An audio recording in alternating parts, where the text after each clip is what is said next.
नमस्कार दोस्तों, स्वरफास्ट सीरीज में आपका स्वागत है। तो आज हम फिर आप लोग के लिए हिंदी का ये 10 इंपॉर्टेंट क्वेश्चन का सीरीज लेके आ गए हैं। और यदि आप लोगों को गवर्नमेंट कॉलेज लेना है यानी फुल्ली फ्री में एडमिशन कराना है तो आप लोग को अभी से मेहनत करना होगा। और देखिए, हम हमेशा कहते हैं कि आप लोग मॉर्निंग में उठिए, एक टारगेट फिक्स कीजिए कि हमें 2 घंटा 4 घंटा या 5 घंटा पढ़ना है। आप उस टारगेट पे रेगुलर काम कीजिए। आप यदि किसी भी एग्जाम की तैयारी क्यों ना करते आपको सफलता जरूर मिलेगी। तो चलिए इस क्लास की शुरुआत करते हैं। तो पहला क्वेश्चन है कि बीते हुए समय से किस काल का बोध होता है। तो ऑप्शन में वर्तमान काल, भूतकाल, भविष्यत काल, कोई नहीं। तो देखिए, बीते हुए समय से जो है भूतकाल का पता चलता है। अब देखिए काल कितने होते हैं। तो काल के जो है 3 भेद होते हैं। कौन कौन? वर्तमान काल, भूतकाल, भविष्यत काल। अब काल क्या होता है तो आपको बता दें कि क्रिया के उस रूप से जिससे क्रिया के होने का समय का पता चले वो जो है काल कहलाता है। मान लीजिए अभी आप कोई वर्तमान में कोई काम कर रहे हैं तो आपको इस काम का समय पता चल गया कि अभी वर्तमान में हो रहा है।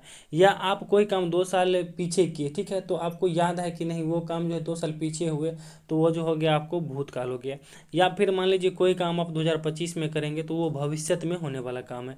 तो वही जो समय पता चल जाता है वह जो है काल कहलाता है। अब चलिए अगला क्वेश्चन देखते हैं। अगला क्वेश्चन है कि अल्पप्राण ध्वनियों की संख्या कितनी है। तो ऑप्शन में 18, 2, 15, 31। तो आपको बता दें कि अल्पप्राण ध्वनियों की संख्या जो है 31 होती है। और महाप्राण ध्वनियों की संख्या कितनी होती है? 15 होती है। और हिंदी में जो है बोलियों की कुल संख्या कितनी होती है? तो 18 है। और हिंदी में उपबोलियों की संख्या जो है 5 होती है।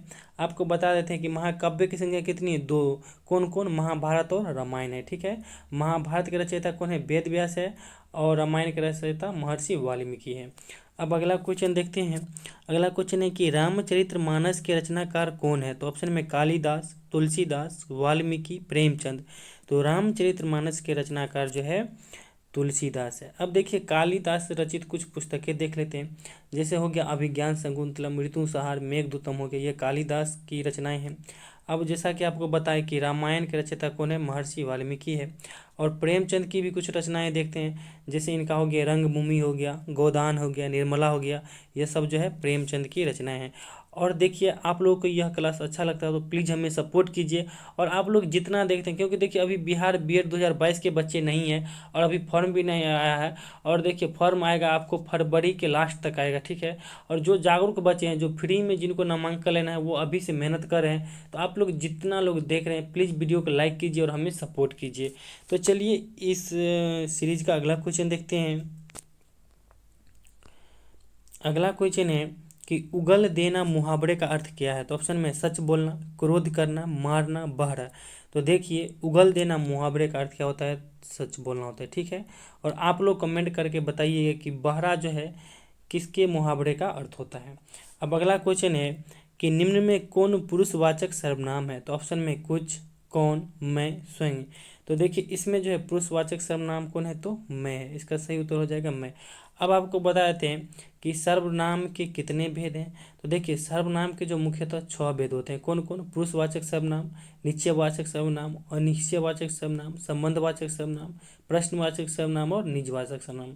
अब सभी ऑप्शन को भी देख लेते हैं। यह जो कुछ है तो यह जो है अनिश्चयवाचक सर्वनाम है। मान लीजिए आप एक मुट्ठी चावल लिए, अब उसमें कितना चावल है आपको पता नहीं है। या मान लीजिए एक मुट्ठी आटा लिए, या थोड़ा बहुत लोटा से अगर आप आटा लेते हैं, चावल लेते हैं, तो ये अंदाज़ा एग्जैक्ट आपको नहीं पता रहता, एक अंदाज़ा रहता है। यानी जो है ये फिक्स नहीं रहता है कि वो अभी अनिश्चित है, ठीक है। तो ये कुछ जो है ये हो गया अनिश्चयवाचक सर्वनाम।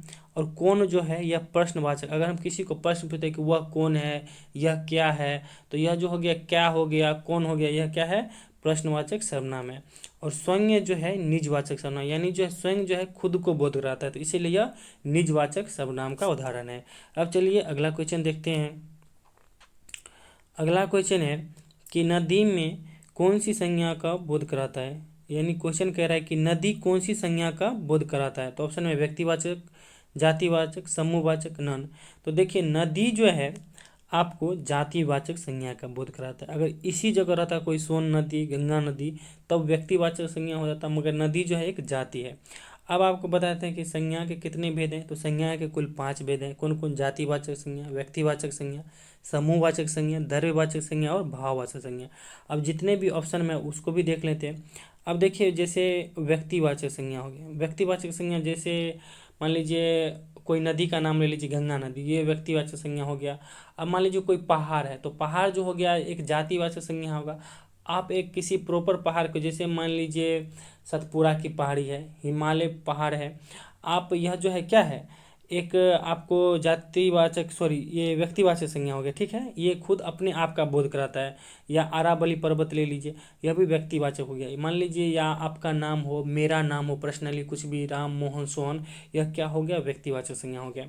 अब देखिए समूहवाचक, जैसे अंगूर का गुच्छा ले लीजिए, समूह में होता है। सेना समूह में होता है। भीड़ जो होता है एक समूह में इकट्ठा होता है, ठीक है। तो यह जो हो गया समूहवाचक संज्ञा का उदाहरण हो गया। और देखिए द्रव्यवाचक संज्ञा में क्या होता है, जिसे आप नाप तोल सकते हैं। और भाववाचक संज्ञा में क्या होता है, जैसे मान लीजिए मोहब्बत करना, प्रेम, क्रोध, ईर्ष्या, आप देख नहीं सकते हैं बल्कि महसूस कर सकते हैं, ठीक है। अब चलिए अगला क्वेश्चन देखते हैं। अगला क्वेश्चन है कि निम्न में कौन एक संक्षेपण की प्रक्रिया है। तो ऑप्शन में समास, संधि, सर्वनाम, संज्ञा। और आप लोग इस क्वेश्चन को जरूर याद रखिएगा क्योंकि ये क्वेश्चन बहुत ही इंपॉर्टेंट है। तो देखिए संक्षेपण की प्रक्रिया कौन होती है, तो इसका सही उत्तर हो जाएगा समास। अब देखिए जैसे आप कहते हैं ना कि लंबोदर, अब लंबोदर को जो समास वगैरह कीजिएगा तो क्या होता है कि लंबा है उधर जिसका, ठीक है। जैसे गजानन हो गया, तो गणपति हो गया। तो क्या होता है ना कि जो बड़े शब्द होते हैं समास क्या करता है, उसको छोटा में ये एडजस्ट कर देता है, यानी जो है लंबोदर एक छोटा बना दिया, जब उसका विग्रह कीजिएगा तो वो बड़ा हो जाता है, ठीक है। तो इसका सही उत्तर क्या हो जाएगा, संक्षेपण समास में। और संधि में देखिए जो है ये संधि जो है विच्छेद करता है, यानी छोटा को बड़ा में तोड़ देता है, ठीक है।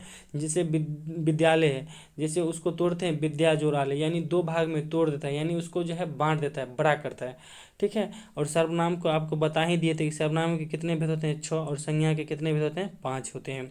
अब अगला क्वेश्चन कौन है देखते हैं। अगला क्वेश्चन है कि निम्न में कौन दंते वर्ण है। तो ऑप्शन में च वर्ग, क वर्ग, प वर्ग, त वर्ग।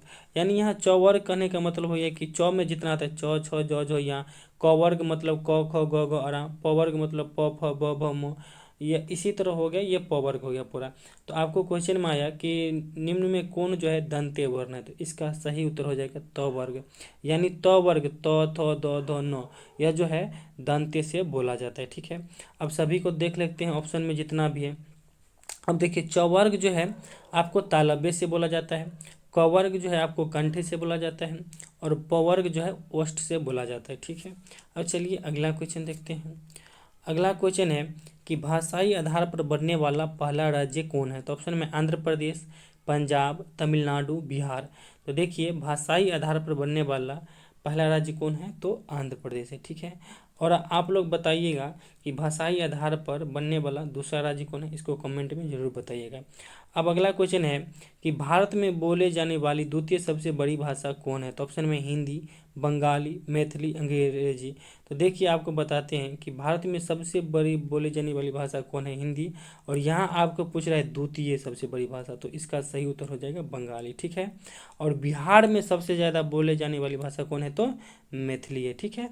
और अंग्रेजी कौन है, तो सुप्रीम कोर्ट की जो है ऑफिशियल भाषा कौन है, अंग्रेजी है। तो आप लोगों को इस 10 में कितना मार्क आया आप हमें कमेंट करके ज़रूर बताइएगा। और प्लीज़ हमें सपोर्ट कीजिए, और अपने फ्रेंड को जो दोस्त बीएड की तैयारी करना चाहते हैं इस वीडियो को जरूर उन्हें शेयर कीजिए। तो चलिए thank you, all the best, और हमारे साथ बने रहिए। Thank you.